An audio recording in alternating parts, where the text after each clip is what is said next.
to what age. Many are the blessings he bears to those who trust in his ways. Good morning, my dear brothers and sisters in Christ, and welcome to the Minor Basilica of Our Lady of the Rosary of Manaoag. Let us begin our celebration in the name of the Father, and of the Son, and of the Holy Spirit. Amen. The grace of our Lord Jesus Christ, and the love of God, and the communion of the Holy Spirit be with you all. And with your spirit. Brothers and sisters, let us acknowledge our sins and so prepare ourselves to celebrate the sacred mysteries. I confess to Almighty God and to you, my brothers and sisters, that I have greatly sinned in my thoughts and my words, in what I have done, and what I have failed to do, through my most grievous fault.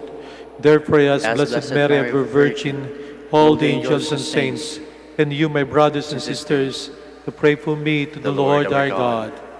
May Almighty God have mercy on us, forgive us our sins, and bring us to everlasting life. Amen. Lord, have mercy. Lord of mercy.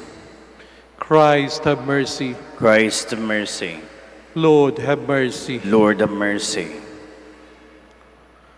Let us pray. Almighty, ever-living God, grant that we may always conform our will to yours and serve your majesty in sincerity of heart, through our Lord Jesus Christ, your Son, who lives and reigns with you in the unity of the Holy Spirit, one God, forever and ever. Amen. Please be seated.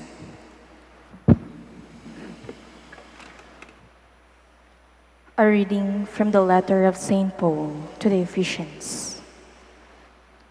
Brothers and sisters, you were at that time without Christ, alienated from the community of Israel, and strangers to the covenants of promise, without hope and without God in the world.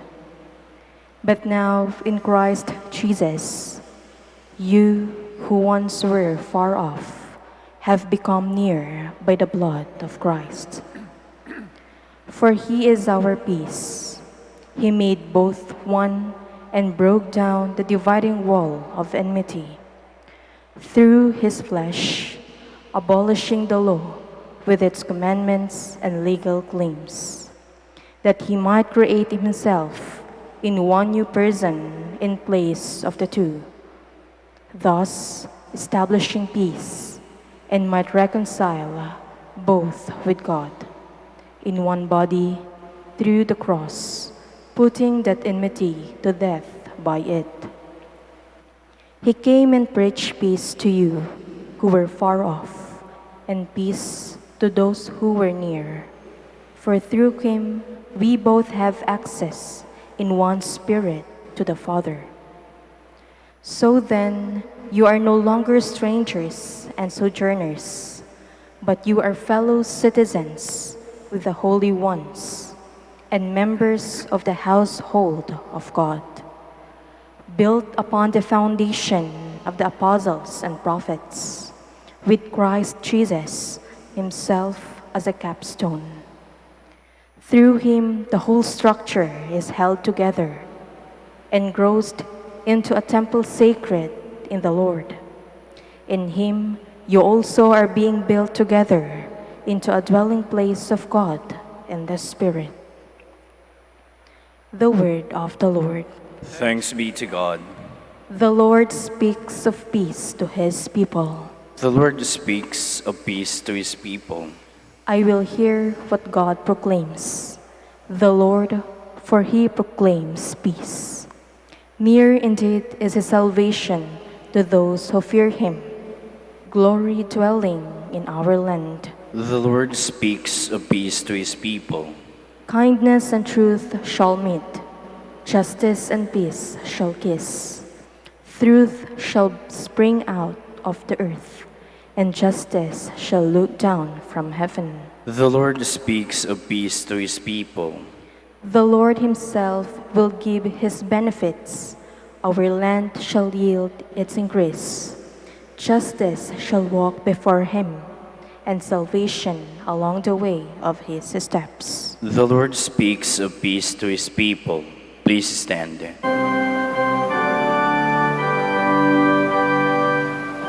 Hallelujah, hallelujah, hallelujah.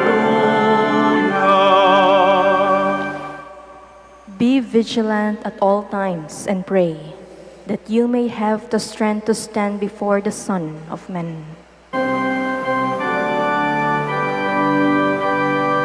Hallelujah, hallelujah, hallelujah.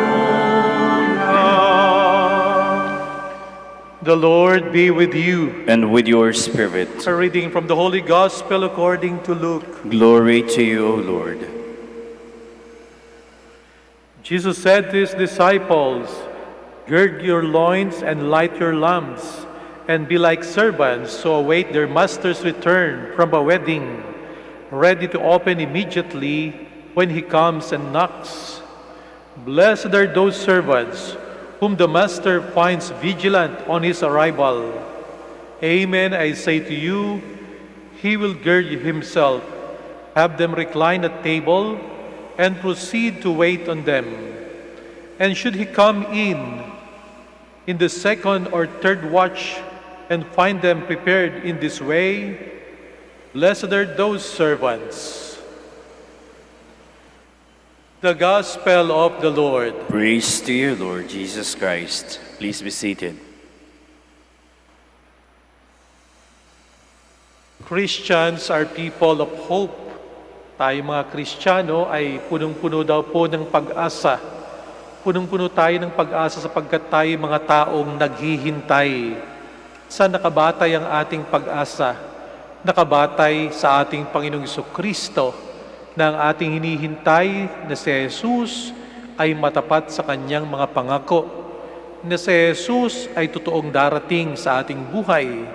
Doon po nakabatay ang ating pag-asa. Kaya tayo mga taong palaging naghihintay,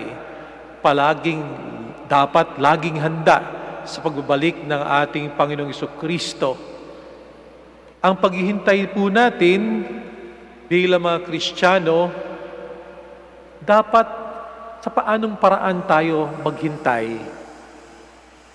Ang paghihintay na ito ay hindi para naghihintay na walang ginagawa o nagtatamad-tamaran lamang. Ang ating hinihintay na si Jesus ay siyang naglingkod sa atin, siyang nagbigay ng buhay para sa atin, siyang naging dahilan kung bakit tayo mga anak ng Diyos. Kung tayo po'y mga taong naghihintay sa ating Panginoon, ang unang paanyaya sa atin, tayo maghintay na mayroong paglilingkod. Sapagkat yung ating inaasahan na darating ay isang tao na naglingkod sa ating lahat. Habang hinihintay natin ang Panginoon, di natin alam kung kailan darating. Pero alam natin na sa ating kamatayan, makakatagpo natin ang ating Panginoong Jesucristo.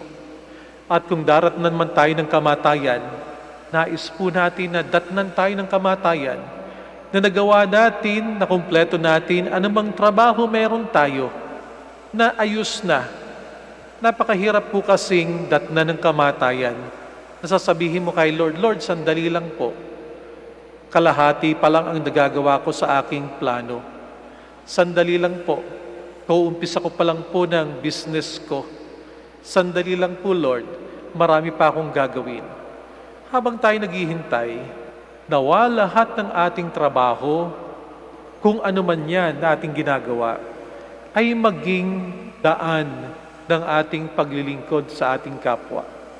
Nais po natin at masarap siguro ang pakiramdam na tayo darat na ng ating Panginoon na mga taong naglilingkod sa isa't isa. Sapagkat yun naman, si Jesus na ating hinihintay, siya rin ay wagas naglingkod para sa atin. Nais din po natin nadatnan tayo ng ating Panginoong Jesucristo na tayo mga taong magkakaibigan na. Napakahirap sigurong datnan nung ating hinihintay na tayo mga magkakaaway, na tayo mayroong mga regrets sa buhay, na marami tayong sama ng loob, na tayo mayroong galit sa ating kapwa, tapos dumarating ng Panginoon sa ating paglilingkod.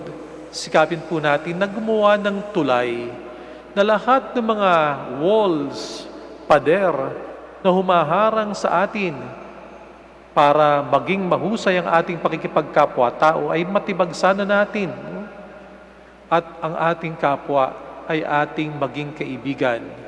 Hindi pa ba't napakasarap ng pakiramdam na kung darating yung ating hinihintay, makikita niya tayong lahat. Tayo'y mga magkakaibigan na, wala nang samaan ng loob, wala nang kaaway. Hindi natin alam kung kailan darating ang Panginoon.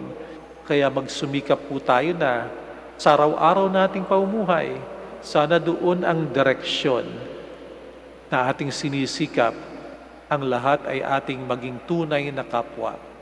At panghuli, nais nating datnan tayo ng ating Panginoon, na nasasabihin niya talagang, pumasok kayo sa aking kaharian, sapagkat kay aking mga anak. Nang pakiramdam natin ay hindi estranghero sa harapan ng Panginoong Diyos. Na ramdam natin na tayo kanyang mga tunay na anak. We are at peace with God. Hindi po ba't napakahirap na datnan ng Panginoon? Mamamatay tayo. Pagkatapos ikaw mayroong pagdududa sa iyong puso. Saan kaya ako pupunta? Sino kaya ang susundo sa akin? Ang Diyos kaya o isang estranghero? Nais natin na habang tayo naghihintay sa Panginoon, tayo rin ay maging aktibo, handa, sapagkat dinarat na niya tayong naglilingkod sa ating kapwa. Darat na niya tayong ginawa natin ang ating misyon upang lahat ng ating makasalamuha sa buhay nito ay ating maging kaibigan. Wala nang samaan ng loob, wala nang hinanakit, wala nang kagalit. Nais nating datnan tayo ng Panginoon. Sasabihin niya sa ating lahat, pumasok ka sa aking kaharian sapagkat tunay kitang anak. Please all stand.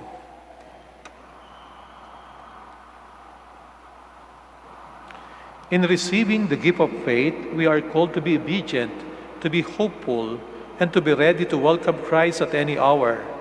Let us intercede for others with a sense of faith. Let our response be, bless your faithful servants, Lord. Bless your faithful servants, Lord, that the Pope, bishops, and priests may faithfully serve in the household of faith with diligence and dedication. Let us pray to the Lord. Bless your faithful servants, Lord. That we may grow in our commitment to justice and love through our dedicated service in every life. Let us pray to the Lord. Bless your faithful servants, Lord. That we may learn to share with one another what we have, to bear witness to a living hope, and thus prepare for the return of the Lord. Let us pray to the Lord. Bless your faithful servants, Lord. That those who face trials in life may keep believing and hoping in a God who brings everything to a good end. Let us pray to the Lord. Bless your faithful servants, Lord. That a faithful departed may enjoy the radiant dawn of eternal life. Let us pray to the Lord. Bless your faithful servants, Lord. In the silence of our hearts, let us pray for our personal intentions.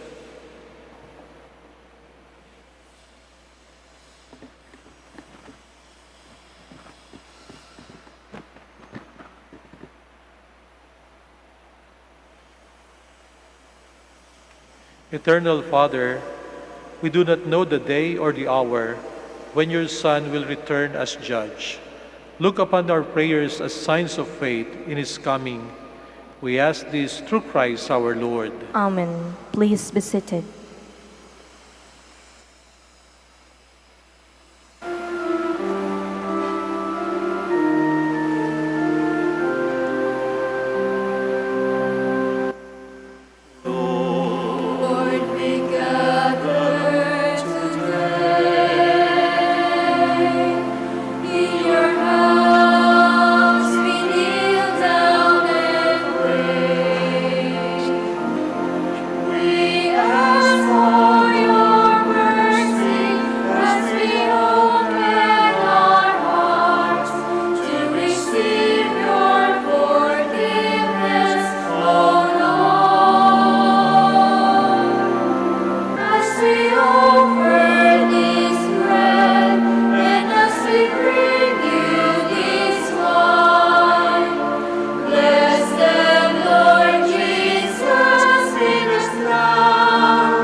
Please stand. Pray, my dear brothers and sisters, that my sacrifice and yours may be acceptable to God, the Almighty Father. May the Lord accept the sacrifice at your hands for the praise and glory of his name, for our good and the good of all his holy church. Grant us, Lord, we pray, a sincere respect for your gifts, that through the purifying action of your grace, you may be cleansed by the very mysteries we serve, through Christ our Lord. Amen. The Lord be with you. And with your spirit, Lift up your hearts. we lift them up to the Lord. Let us give thanks to the Lord our God. It is right and just.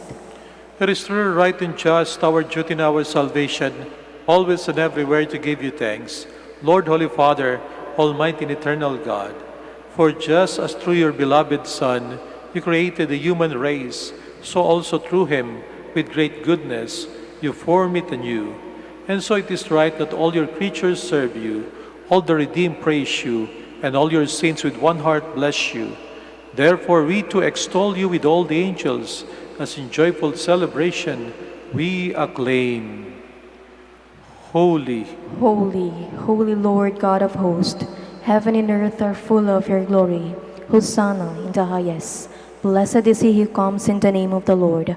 Hosanna in the highest. Please kneel. you are indeed holy, O Lord, the fount of all holiness. Make holy, therefore, these gifts, we pray, by sending down your Spirit upon them like the dewfall, so that they may become for us the body and blood of our Lord Jesus Christ.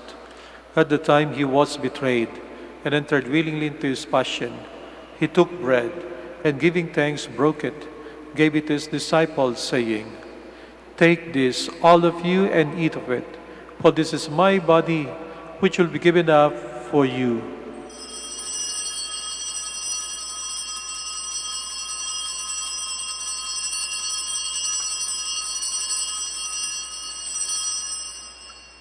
In a similar way, when supper was ended, he took the chalice, and once more giving thanks, he gave it to his disciples, saying, "Take this, all of you, and drink from it, for this is the chalice of my blood, the blood of the new and eternal covenant, which will be poured out for you and for many, for the forgiveness of sins. Do this in memory of me."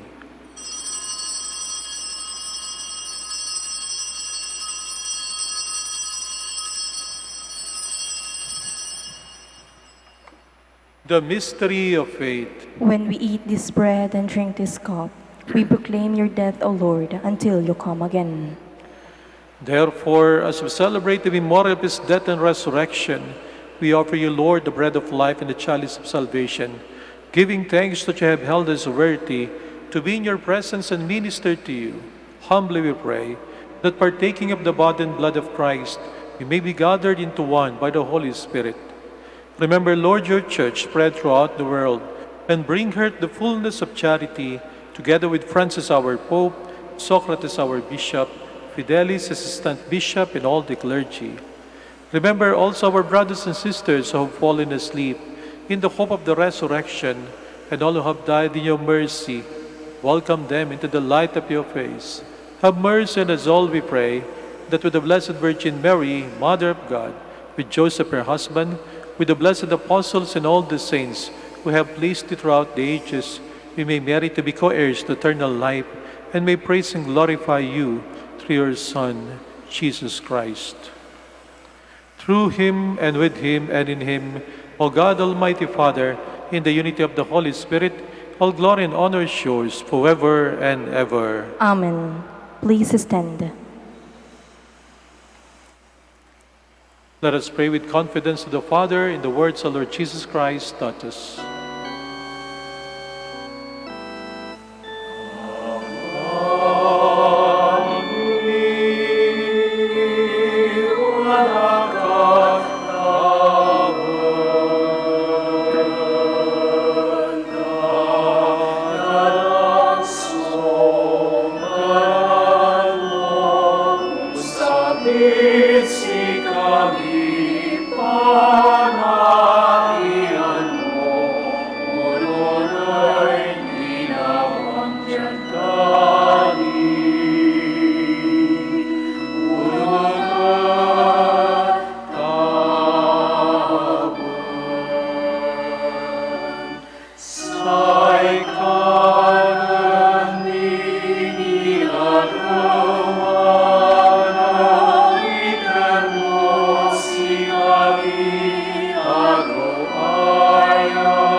Kutsi kami, anak mo kami itatugso,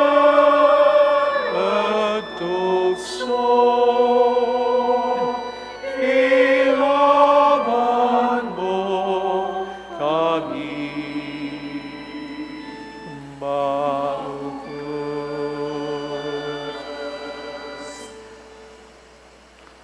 Deliver us, Lord, we pray, from every evil.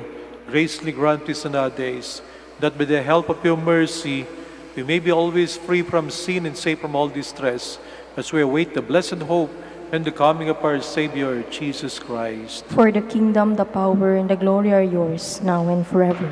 Lord Jesus Christ, who said to your apostles, "Peace I leave you, my peace I give you," look not on our sins, but on the faith of your church, and graciously grant her peace and unity in accordance with your will, who live and reign forever and ever. Amen. The peace of the Lord be with you always. And with your spirit. Let us offer each other the sign of peace. Peace.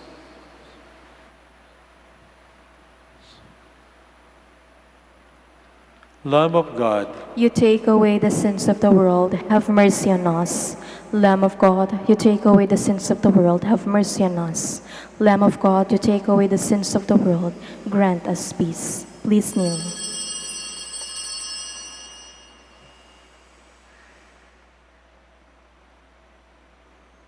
behold Jesus, the Son of Mary, the Lamb of God who takes away the sins of the world. Happy are those who are called to his supper. Lord, I am not worthy that you should enter under my roof, but only say the word, and my soul shall be healed.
matamis na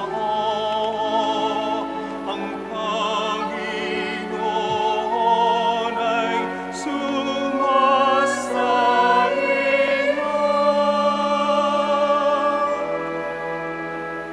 Sa tuhod mo nabigyan ng galak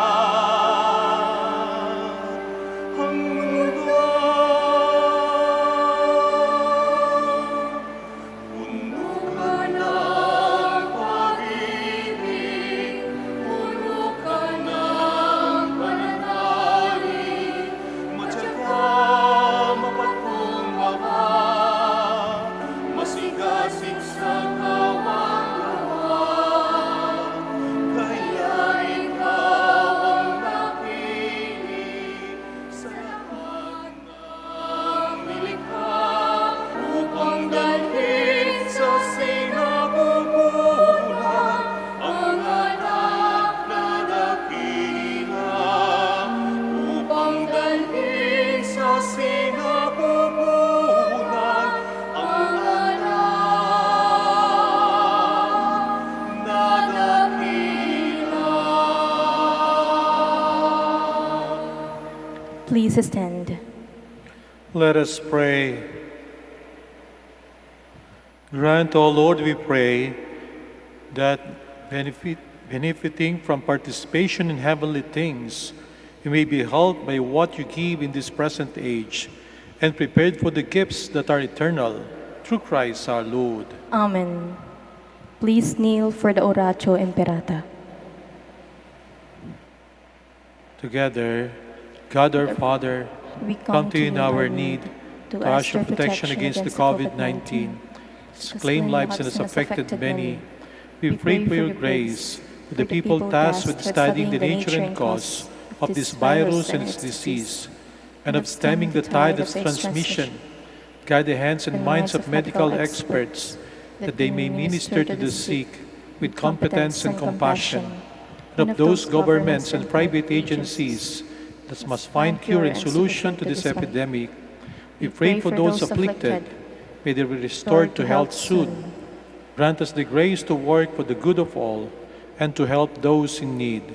Grant this through our Lord Jesus Christ, your Son, who lives and reigns with you in the unity of the Holy Spirit, God, forever and ever. Amen. Mary, help of all Christians. Pray for us. Saint Raphael the Archangel. Pray for us. Saint Roch. Pray for us. Saint Lorenzo Ruiz. Pray for us. Saint Pedro Calungsod. Pray for us. Please stand.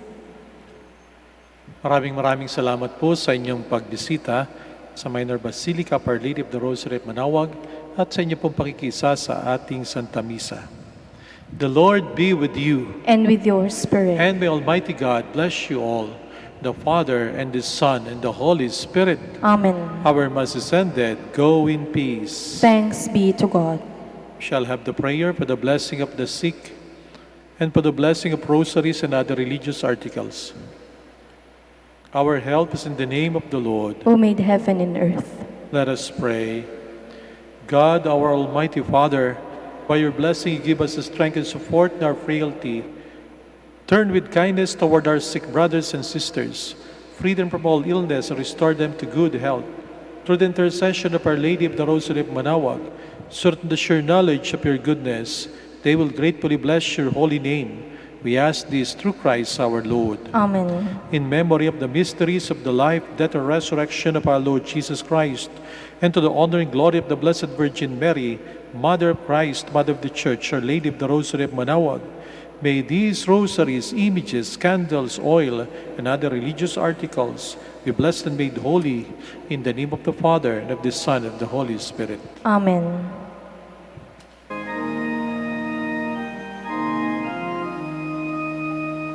O Maria, Holy Liwa, Kanina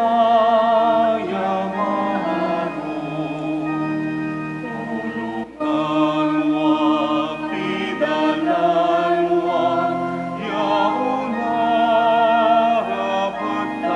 rapagtapan, say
Ama